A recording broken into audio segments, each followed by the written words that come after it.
I want to take a minute to thank Vern and Jay for the great commercial for rural development. We've got a long history working with them. It's been great. If you have questions about our programs, you can talk to them because they've used many of them. Beyond the building projects, we've also done some equipment projects with them as well as other hospitals across the state. So we've had a great relationship. It's been fun. See if I can figure this out. Rural development, we've got 40 programs plus. I'll talk about one, which is community facilities, a little bit later on. Dana's going to be up right after me to talk about some of our RBS business programs. Investments in South Dakota healthcare, 2010 to 14, somewhere in the neighborhood of $71.5 million. That's what we put out between direct loans, guaranteed loans, and grants in the state through my office, basically. It's a pretty good chunk of change. That number includes a lot of different things: building projects, equipment projects, ambulance projects, first responder kind of stuff. So we can really fund just about anything you can think of. The health information stuff, you need equipment, we can fund it.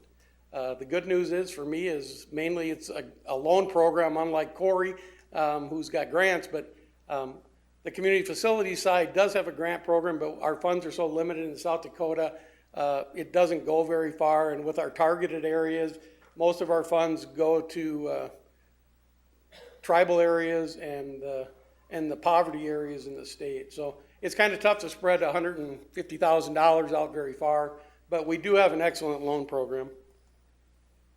Here's some examples of heating equipment we did at the Phillip Hospital. If any of you guys are familiar with Phillip, they got water that comes out of the ground very warm.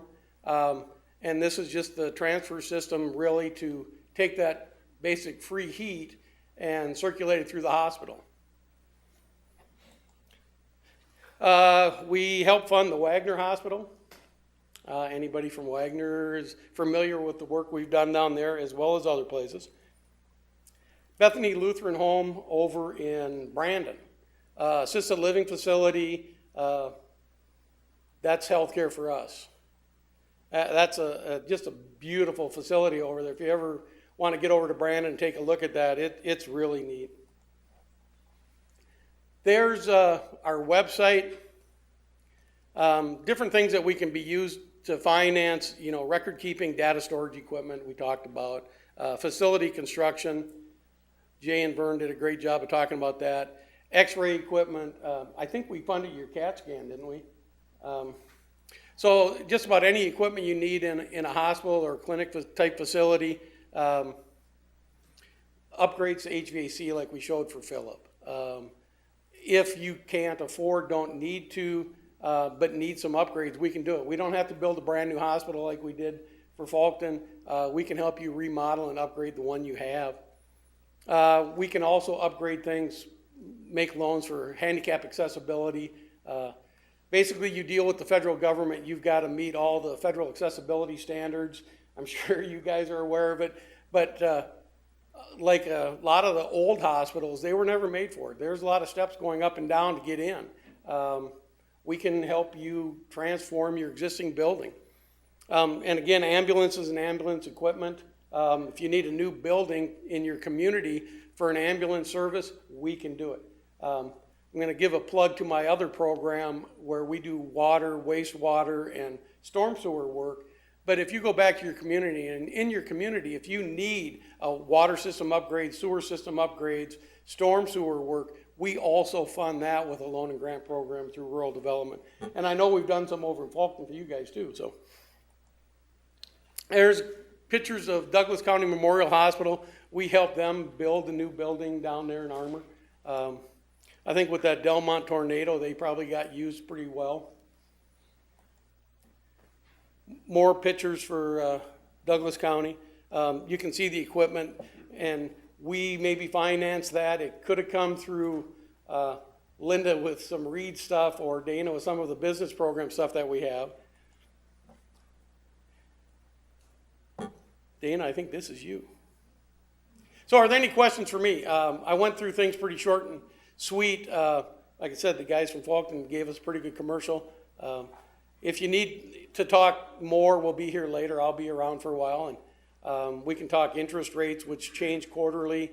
Rough planning, you can figure our loans are going to be in that 4% range. They're up for a change again July 1st. Our terms are basically the useful life of the security. Building projects, we like to stretch them out 40 years to give you the lowest possible payment. We don't have to. We can go 10 years, we can go 5 years, we could go 25 years, whatever seems to work. Equipment, generally, we're in that 5 to 10 to 15, depending upon what we're buying. So I will be around later, and now I'm going to turn it over to Dana Kleinsasser, who's the Rural Business Programs Director.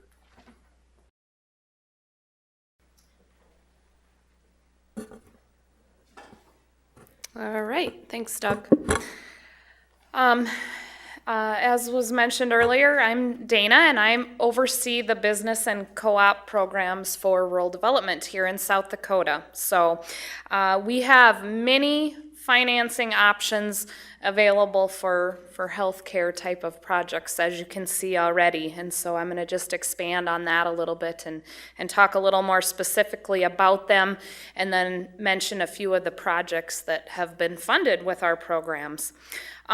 We do have staff across the state, and so you can certainly contact us, those of us that are here today, but we also do have some local staff across the state.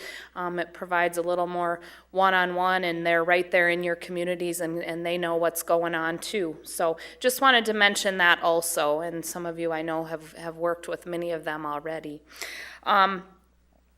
And this slide here does list our major programs under the business and cooperative area. So, and like I said, I'll touch on a few of them. I did want to just put out a thank you because I know there are lots of healthcare providers in the audience today, but I was recently reminded of the importance of rural healthcare and keeping healthcare in our rural areas, because we actually have a very close family friend who has a brain tumor and is dying and happens to be in the Huron Hospital. And so, of course, I've been up there recently visiting, and it did remind me of the great benefit that it is to have good health care in our area, so that that person can stay close to home and be cared for and all of that. And so when I've been up there, the staff has been amazing, and we've been very thankful for that. So just a plug and a little thank you for those of you who work in that arena. So, okay, I'll touch on our business and industry program first of all. And this is actually a lender-driven program.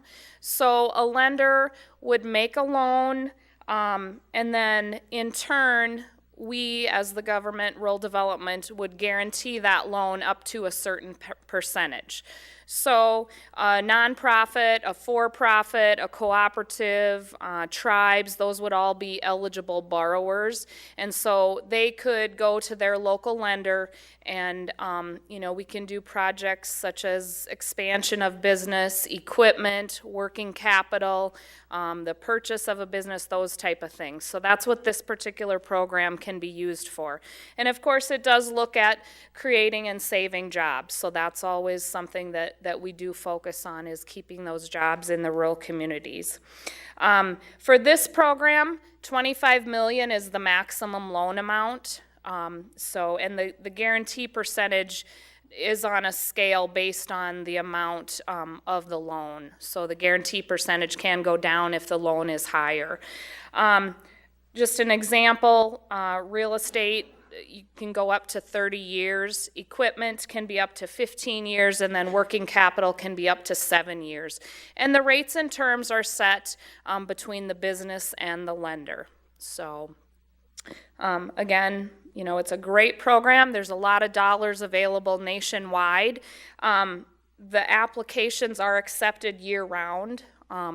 Some of our grant programs, there's yearly deadlines, but this particular program, we can accept applications year-round. And funding is generally pretty readily available. So a good opportunity there for a lot of different types of projects. And then I'll move on to some of our revolving loan fund programs.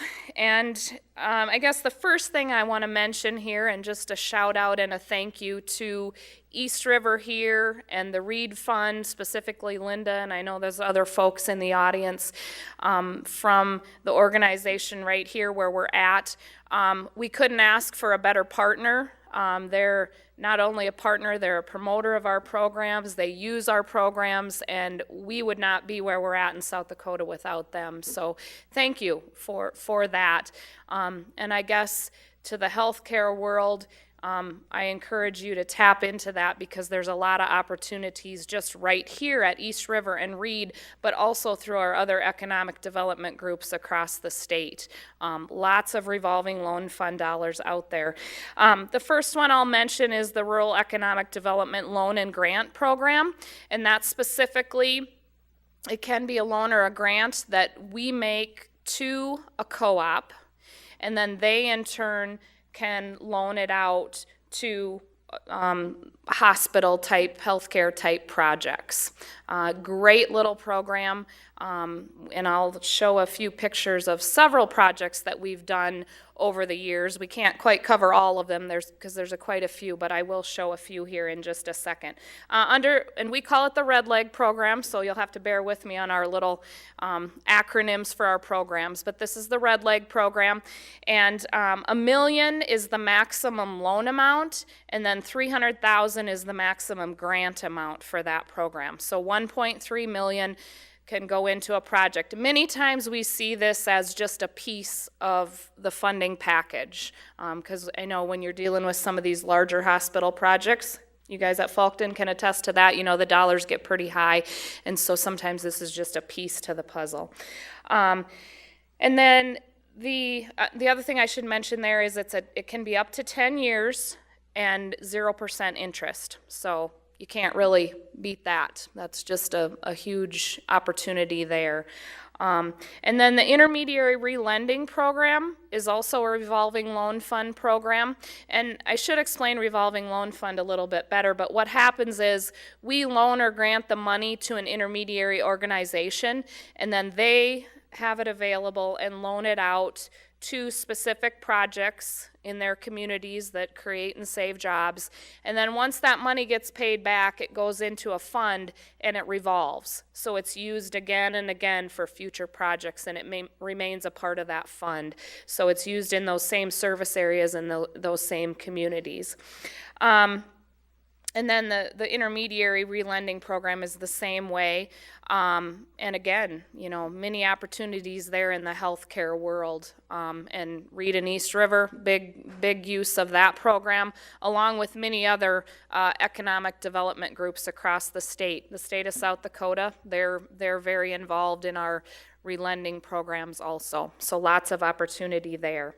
And then the RMAP, or the Rural Micro Entrepreneur Program, that's kind of a mini version, I call it, of the IRP program. So it's smaller loan amounts and no construction under that program. So the one thing I would mention is if you get into construction type projects and you want to come to rural development for funding, just a reminder that we do have our environmental requirements, and so make sure you come early and talk to us early and let us get that going for you, so that we can have the environmental finished up and hopefully have no glitches there so that your project can move on and move forward on a timely manner. So these revolving loan fund programs, many of them have quarterly deadlines. You can apply anytime throughout the year. You can go to Linda at Reed and East River anytime throughout the year. They always have a kind of a rolling round of applications in the works. You can come to us directly, you know, and discuss these with us also. But there are quarterly funding cycles for many of these programs. But typically, we get projects funded on a very timely manner. Red Leg has actually went to monthly funding cycles, which has helped quite a bit because the timeliness of it is a little bit better than like the IRP and the RMAP program. So,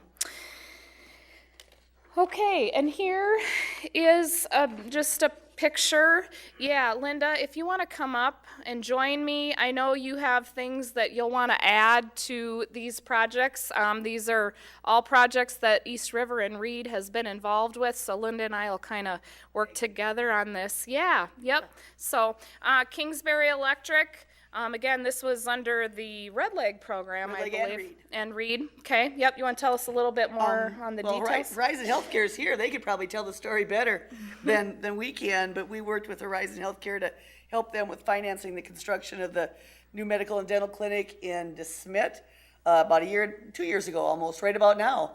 And it's a huge, huge addition to the community. We provided a zero interest loan and a low interest loan through our local loan fund, Reed. We are one of those revolving loan funds. Let me just step back. That they provide us with capital, we borrow it from them, we pass it on to borrowers. So there's a process at USDA to obtaining that money, and then there's a process with us to getting it out into your projects. And I encourage you to talk to the folks from Horizon during the day and see. We've done 3 projects with them now. Yep. Okay, and it goes very smooth, so this is a huge asset right here. hope so. Yeah, it really does, and we see that as we compare ourselves to other states and the process that they have. That's why I count on Linda. They're just amazing partners with us, and it works very smoothly. So, and some of these projects are Minnesota projects because the service territory overlaps, and then we get involved with some of them in Minnesota also. So. The Tyler Healthcare Center has a number of satellite clinics that it manages. They also have a hospital in Tyler, Minnesota, and we helped with the total remodel of this building. It used to be open 12 hours a week, and now it's open 40 hours a week with a full-time PA. So huge infrastructure, huge improvement to the community of Lake Benton, which is a very small town, and now they've got access to a medical clinic locally. And before I go on, I want to introduce Angie and Janice. Sitting over here being very quiet, Angie Nices and Janice Daling are the people that really do the work of this revolving loan fund. They're the people that manage the credit. They're the people that go out and close the loans. I sometimes find the deals, but they're the ones that are responsible for making them work. Yes. And the thing I recall from this Tyler Healthcare Lake Benton project, they got a provider-based rural health certification. Yep. Those of you that are in healthcare probably know more of what that means. But and most of our projects have got either a provider-based or a rural health clinic status, but not all of them. Okay. This was a new facility. This was a new facility. Another Horizon Healthcare facility just opened last summer. It opened. That was put into Woonsocket. The other facility was past its useful life, and so we helped with both a Reed and a Red Leg loan for that one as well. Okay. And I've been by this one. It's a beautiful It's a nice facility. building. I've also been to Falkton. Very impressive. So. Woodstone Valley Electric is a zero interest loan done way back in probably 1996. It was one of the loans that helped launch our fund, and we didn't actually help finance the construction of the new hospital, but we did help with providing the wellness center and the cardiac rehab pieces on the back of it. And Vera Westcota Manor in Wessington Springs is in addition to their care center. So we've done things in assisted living and as well as nursing care as well. And this is another example with Reed and a zero interest loan through Clay Union Electric. And one of the things that we did finance in here was upgrade to computer equipment and a whole new office. So they had space for their medical records and things like that they were out of space for. In Sanborn County, this is a county-owned facility that's a nursing home and assisted living, and this was an expansion also in Woonsocket. And Tracy, this is just the 2 guys that did the deal. We actually helped the local development corporation, which is Tracy EDA, Economic Development Authority. We actually helped them renovate a building to bring a dentist to town. And the dentist didn't have the ability to come into town and buy a building and start a practice right out of school. So the local community renovated a building and helped him buy his equipment, and we helped the development corp do that. And this one I think is a more recent. This is a more recent zero interest loan, and Rock County Opportunities serves developmentally disabled people in Laverne, and they were out of space. They do training for over 100 people, give them on-the-job training. They bring businesses into their facility so that people work in the facility, doing a whole raft of different things. And they also provide on-site health care and training and education to the same folks, as well as a whole continuum of care in the community that we were not involved with. So it was a really fun project to be involved in. Great, vital facility. Yep. So I think that's the end of just a few examples for you there. Anything else, Linda? I don't want to cut you off, No, but please. okay. And then I just want to put a little plug in for a couple other major programs that we have in the business arena here. And our energy program, Rural Energy for America, as you all know, that's a big focal point of this administration. We call it the REAP program. And of course, energy efficiency and renewable energy type of projects they're all eligible under this program. There's a grant component, a guaranteed loan component, and then also a combination of the two. Ag producers, small businesses are eligible under this program, so that it does limit it a little bit as far as who can apply for this program. We've had a lot of success with it. We're currently accepting applications June 30th. April 30th was the last deadline, but June 30th is the next deadline for this particular program. So some of you may hear of these types of projects out in your communities being funded under this program. And then the last program I want to mention is our Rural Business Development Grant Program, RBDG. And this is formerly RBAG and RBOG. So if any of you are familiar with the old terminology there, it is a grant program. There's the revolving loan fund component to it, which we've already talked about, and then there's also lots of technical assistance that can be done under this program. So some possible opportunities there too in the healthcare world. If you have a economic development group or someone that could provide some technical assistance in an area that's needed, might be a possibility there. So the deadline for this program for this year's consideration is this coming Friday. So, but you can apply year-round for this program also. And with that, those were the highlights, I guess, that I wanted to make. I'll be around for a while this afternoon yet. Feel free to give me a holler and we can chat a little bit. I also have some business cards, and you can sure take one with you, and we'd love to visit with you about the needs in your various healthcare facilities. So thank you.